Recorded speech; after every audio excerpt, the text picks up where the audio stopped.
Сәлеметсіңдер ме? Менің атым Кенжебаева Гульмира Муратовна.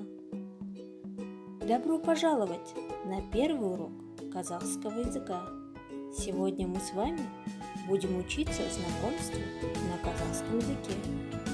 Повторяйте за мной.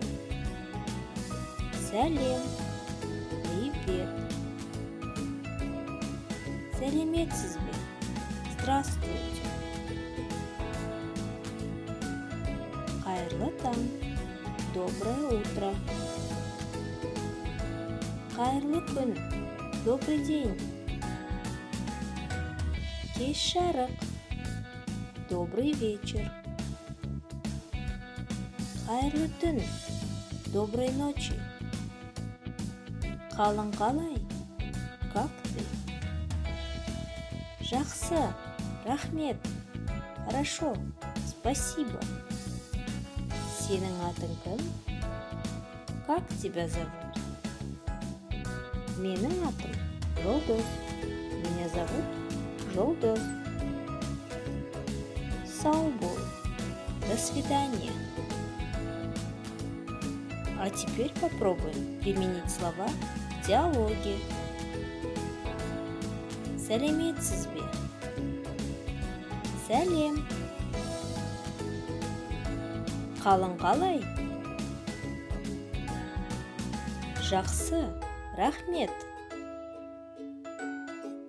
Сенің атың кім? Менің атым Алмабек. Ал сіздің атыңыз кім? Менің атым Жолдос. Сау болыңыз. Сау бол, Алмабек. Попробуем составить диалог самостоятельно, отвечая на вопросы. Сәлем.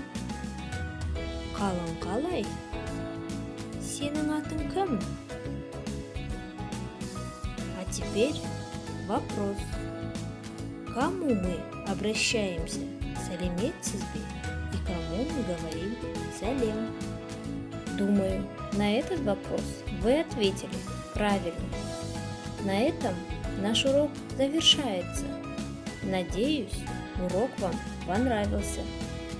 Выучите новые слова, постарайтесь использовать в повседневной жизни. Сау болыңдар, балалар!